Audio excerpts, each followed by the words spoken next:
नमस्कार, बहुत स्वागत है आपका। आप देख रहे हैं धर्मासन मार्ग।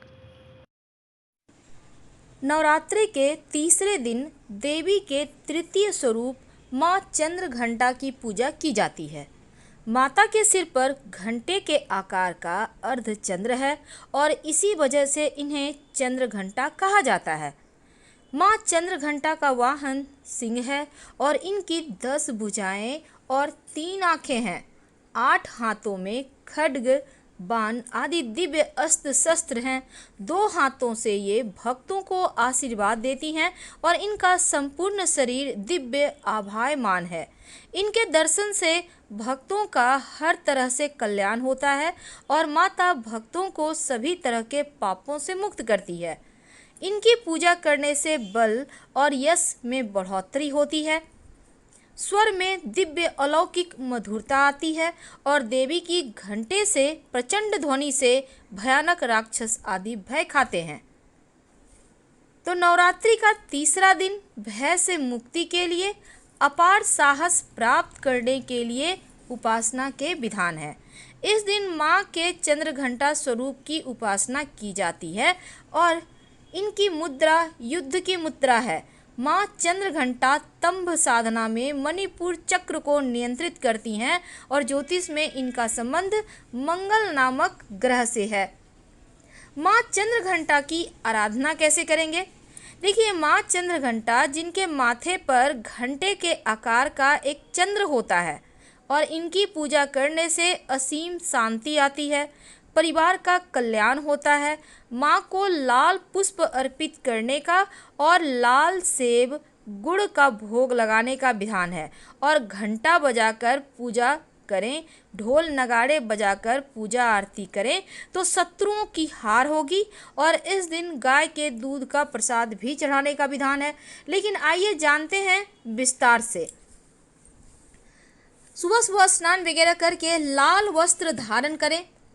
माँ को सबसे पहले तो आप एक दीपक जला लें, घी का दिया होगा, लाल धागे की बाती होगी और उसमें 2 लौंग डाल दें।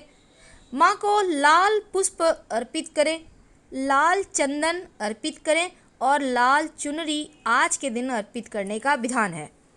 इसके बाद दूध या दूध से बनी हुई मिठाई का माँ को भोग लगाइए।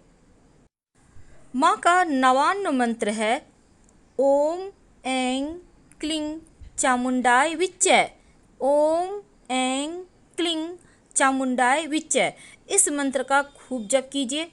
इस मंत्र का जप करने से भय का नाश होता है और मणिपुर चक्र मजबूत होता है।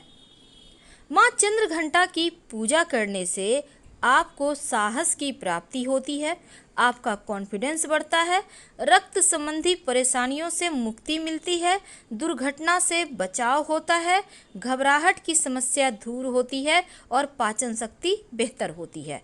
यानी मंगल संबंधी जितनी भी परेशानी है, माँ की आराधना करने से वो दूर हो जाती है। अगर कुंडली में मांगलिक दोष हो या फिर मंगल कमजोर हो जाए, तब 3 पूजा यानी जिस दिन माँ चंद्रघंटा की आराधना होगी, इस दिन मंगल दोष से मुक्ति पाने के लिए भी प्रयोग होते हैं। इस दिन आप मंगल दोष को दूर करने या कमजोर मंगल को बेहतर करने के लिए आप तीसरे नवरात्रे के दिन एक मंत्र का 108 बार जप करें तो राहत मिलेगी। और वो मंत्र होगा ओम अंग अंगारकाय नमः। ओम अंग अंगारकाय नमः। इस मंत्र का 108 बार जप कीजिए तो बढ़िया है। अब अगर आप मान लेते हैं वैवाहिक जीवन में बहुत समस्या है, तब मंगल दोष के कारण वैवाहिक जीवन में समस्या आती है। आपको अगर लगे कि ऐसा कुछ हो रहा है, तालमेल का अभाव है, तब इस दिन हनुमान जी के मंदिर में जाएं। एक पीतल का घंटा हनुमान जी के मंदिर में अर्पित करें। घंटा का वहाँ पर आप बांधने का रहता है, वहाँ पर अर्पित कर दें, या फिर आप छोटा अर्पित करते हैं तो वहाँ पे रख दें हनुमान जी के मंदिर में। ये घंटा हनुमान जी के मंदिर में रखने से वैवाहिक जीवन की समस्या दूर हो जाएगी। अब कभी कभी क्या होता है, जैसा कि अभी कोरोना का वक्त है तो जीवन में परेशानी चल रही है, अभी जो आपका वर्तमान जीवन है, इस समस्या से कैसे छुटकारा पाएं, भविष्य की तो बाद में देखी जाएगी, लेकिन वर्तमान में जो परेशानी है उनको दूर करने के लिए आप माँ को दूध का भोग लगाइए। सिर्फ दूध का भोग, याद रखिएगा, उसमें कुछ मत डालिएगा। एक कटोरी में दूध का भोग लगाइए माँ को, और बाद में प्रसाद के रूप में सब कोई ग्रहण कीजिएगा। जीवन की सारी चिंताएं समाप्त हो जाएगी, मन शांत रहेगा। अब कई बार क्या होता है, कर्ज बहुत हो गया है और माता रानी का तीसरे स्वरूप की पूजा करने से मंगल के कारण कर्ज दोष बढ़ता है जीवन में, और धन की समस्या परेशान करती है। अब आपके पास बहुत कर्ज बढ़ गया है, धन आ नहीं रहा, बहुत सारे पैसे ब्लॉक हो गए हैं। एक उपाय और आपके कर्ज की समस्या, धन की समस्या को दूर करेगा। तो क्या करेंगे? सबसे पहले तो आपको चाहिए एक पीपल का पत्ता ले आएं। एक पीपल का पत्ता, याद रखिए। अब आपको थोड़ा सा सिंदूर लेना है और थोड़ी पानी मिलाकर सिंदूर को हल्का सा गीला करें।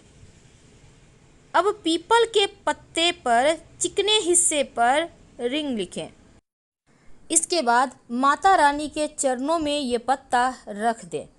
माता रानी से प्रार्थना करें। वैसे ये उपाय आप तृतीय नवरात्रा के दिन यानी माँ चंद्रघंटा की पूजा में भी कर सकते हैं, या आप मान लेते हैं इस दिन नहीं कर पाए तो किसी भी दिन, किसी भी नवरात्र में किसी भी दिन आप ये उपाय कर लीजिएगा।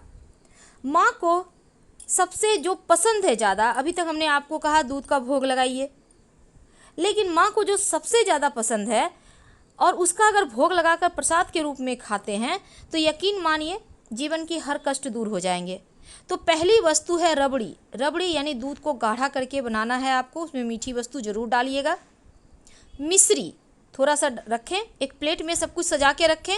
गुड़ की डली और साबुत धनिया, वैसे आप धनिया की पंजीरी बना सकते हैं, लेकिन साबुत धनिया का ही भोग लगा दें इन सभी चीज़ों के साथ। और इसके बाद जब आप पूजा वूजा कर लें तब घंटा जरूर बजाइए। आपके घर में घंटा होगा ना, तो माँ चंद्रघंटा की पूजा जब करें तो घंटा जरूर बजाना चाहिए। इससे आपकी पूजा स्वीकार हो जाती है और इस दिन का मान रहता है। अब हम एक और बात करेंगे। कई बार आप अपना मकान की प्राप्ति के लिए बहुत प्रयास करते हैं पर मकान का सुख नहीं मिलता, निर्माण कार्य अधूरे रह जाते हैं। तब एक छोटा सा प्रयोग इस दिन कीजिए।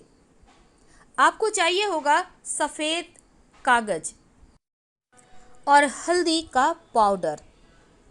अब इस सफ़ेद कागज पर हल्दी के पाउडर से, यानी पाउडर को आप गीला कर लें थोड़ा सा, अपना नाम लिखिए, अपनी जन्म की तिथि लिखिए और दूर्वा की सहायता से थोड़ा सा गंगा जल इस कागज़ पर, जहाँ पर आपने अपना नाम जन्म तिथि लिखा है, वहाँ पर छिड़क दें।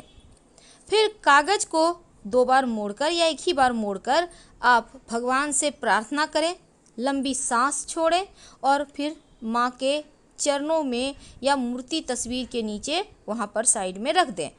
माँ से प्रार्थना करें, शीघ्र ही अपना घर का सपना पूरा होगा और आप माँ ने चाहा तो अगले नवरात्र तक अपने घर में रहेंगे। इस दिन माँ चंद्रघंटा की कथा सुनने का भी विधान है, जरूर सुनिए। देवताओं और असुरों के बीच लंबे समय तक युद्ध चला। अब असुरों का जो स्वामी है वो महिषासुर और देवताओं के इंद्र थे। महिषासुर ने देवताओं पर विजय प्राप्त कर इंद्र का सिंहासन छीन लिया और स्वर्गलोक पर राज करने लगा। इसे देखकर सभी देवतागण परेशान हो गए और इस समस्या से निकलने का उपाय जानने के लिए त्रिदेव यानी ब्रह्मा, विष्णु, महेश के पास गए। देवताओं ने बताया कि महिषासुर ने इंद्र, चंद्रमा, सूर्य, वायु, अन्य सभी देवताओं के अधिकार छीन लिए हैं और उन्हें बंधक बनाकर स्वयं स्वर्गलोक का राजा बन गया है। महिषासुर के अत्याचार के कारण पृथ्वी पर वो लोग रह रहे हैं और स्वर्ग में उनके लिए स्थान ही नहीं है। अब यह सुनकर ब्रह्मा, विष्णु और भगवान शंकर को बहुत क्रोध आया। क्रोध के कारण तीनों के मुख से ऊर्जा उत्पन्न हुई और देवगणों के शरीर से निकली ऊर्जा भी उस ऊर्जा से जाकर मिल गई। यह 10 दिशाओं में व्याप्त होने लगी और तभी वहां पर एक देवी का अवतरण हुआ। भगवान शंकर ने देवी को त्रिशूल, भगवान विष्णु ने चक्र प्रदान किया। इसी प्रकार अन्य देवी देवताओं ने भी माता के हाथों में अस्त्र शस्त्र सजा दिए। इंद्र ने भी अपना वज्र और ऐरावत हाथी से उतरकर एक घंटा दिया। सूर्य ने अपना तेज और तलवार दिया और सवारी के लिए शेर दिया। देवी अब महिषासुर से युद्ध के लिए पूरी तरह से तैयार थी। उनका विशालाकाय रूप देखकर महिषासुर यह समझ गया कि उसका काल आ गया है। अब महिषासुर ने अपनी सेना को देवी पर हमला करने को कहा। अन्य दैत्य और दानवों के दल भी युद्ध में कूद पड़े। देवी ने एक ही झटके में दानवों का संहार कर दिया और इस युद्ध में महिषासुर तो मारा ही गया, साथ ही अन्य बड़े दानवों और राक्षसों का संहार माँ ने कर दिया। इस तरह से माँ ने सभी देवताओं को असुरों से अभय दान दिलाया।